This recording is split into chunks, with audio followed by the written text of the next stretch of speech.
আসসালামু আলাইকুম। অনেক সকাল সকাল উঠে রওনা দিয়ে দিলাম দাদাবাড়ির উদ্দেশ্যে। আব্বু নেই আমাদের মাঝে, দেখতে দেখতে ৩টি বছর হয়ে গেছে। আজকে যাব আব্বুর কবরটা দেখে আসতে। প্রতিবারই যখন বরিশালে যাই তখনই আব্বুর কবরটা দেখে আসতে বাড়িতে যাই। দাদাবাড়িতে বেশি কেউ থাকে না, শুধু দাদুই একা থাকে। আর সবাই যে যার কাজে সব জায়গায় ব্যস্ত হয়ে গেছি আমরা, তেমন আর যাওয়া হয় না। আব্বু মারা যাওয়ার পরে আমরা যখনই বরিশালে যাই তখনই আমরা একটু দাদাবাড়িতে ঘুরে আসি ভাই বোনরা মিলে।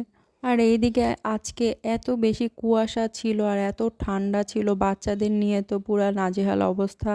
আর ওদেরকে রেখেও যেতে পারি না, ওরাও যাবে বাড়িতে নানা ভাইকে দেখতে। আর ওরা বাড়িতে গেলে একটু মজাই করে, এনজয় করে। অনেক বড় একটা উঠান পায় বাড়ির সামনে, আর সেটা ছোটোবেলায় আমরা যেমন মজা করেছি, আমি, জিসান, তারপরে মনিকা, ঐশী, আমরা যত মজাটা করছি, এখন ও আর আরশিয়া গেলে সেই মজাটা করে। এখন আর সে আগের মতো মজা হয় না, কিন্তু এটাই ওদের মজা।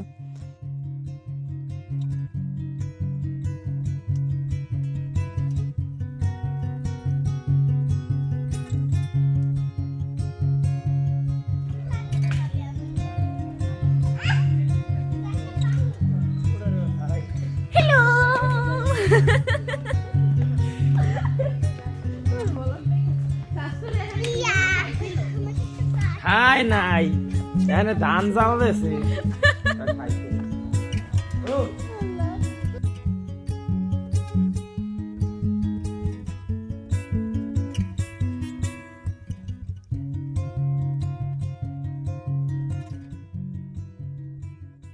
অ্যান্ড দেন বাহিরের উঠোনে বসে আমরা কাজিনরা অনেক বেশি কথা বলতেছিলাম, এটা দেখতেছিলাম যে ছোটোবেলায় এখানে এটা ছিল, এখন এখানে এটা নাই।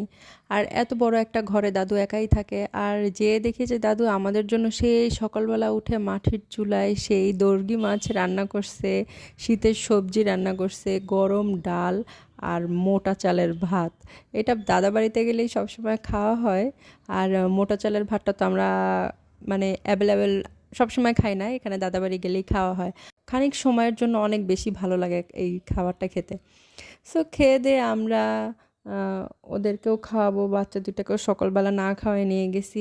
আর আমরা দাদুকে বলে যাই নাই যে আমরা আজকে এখন যাচ্ছি, বা এটা চাচ্চুরা ফোন দিয়ে দাদুকে বলার পরে দাদু রান্না করছে। ইভেন জিসানকে দাদু বকা দিতেছে যে আমরা কেন দুপুরে খেয়ে আসবো না, আমাদের সেই অটো দাঁড়া করে রেখে আসছি, আমরা জাস্ট আধা ঘন্টার মধ্যেই আবার চলে যাব। বাসায় থাকতে তো সকালবেলা কখনো ভাত খাই না, একেবারে নাতে নাই, কখনোই সকালবেলা ভাত খাওয়া হয় না। কিন্তু এই ভাতটা যে কী পরিমাণে মজা ছিল, মানে দেখেই লোভ লাগতেছিল যে কখন একটু খাবো, ওদেরকে খাওয়ায় তারপরে ভাতটা খেয়েছিলাম, অনেক বেশি ইয়ামি ছিল। অলরেডি ভয়েস দিতে দিতে আমার এখন আবারও এই খাবারটা দাদুর হাতের খেতে ইচ্ছে করতেছিল। আমার অনেক পছন্দের দর্গি মাছ, সেই দর্গি মাছটা মাটির চুলায় রান্না করা অনেক বেশি মজা ছিল। এই উঠোনটাতে যখন আসি তখন ছোটবেলার কথাগুলো সব বেশি মনে পড়ে যায়। আমি আর জিসান অনেক বেশি মজা করতাম। আর দাদিদের ভালোবাসা কি জানেন? দাদিদের ভালোবাসা এই যে আমরা সিঁড়ির উপরে বসে খাচ্ছি, সিঁড়িটা অনেক ঠান্ডা, এই জন্য দাদু কম্বল এনে আমাদের সিঁড়ির উপরে দিয়ে দিয়েছে যাতে আমাদের ঠান্ডা না লাগে। এটাই দাদির নানির ভালোবাসাগুলো অন্যরকম, এগুলো না কখনো কারোর সাথে কোনো ভালোবাসার সাথে তুলনা করা যায় না। এই বাড়ি থেকে হেঁটে হেঁটে আমাদেরকে গাড়ি পর্যন্ত দিয়ে আসা, যতদূর পর্যন্ত আমাদেরকে দেখা যায় ততদূর পর্যন্ত তাকিয়ে থাকা, নানির আর দাদির এই ভালোবাসাগুলো অন্যরকম। সো আমরা আজকের মতো চলে যাচ্ছি, আর ছোট একটা ভিডিও আপনাদের সাথে শেয়ার করলাম। সো আমাদের জন্য সবাই দোয়া করবেন, সবাই ভালো থাকবেন, সবাই সুস্থ থাকবেন। আল্লাহ হাফেজ।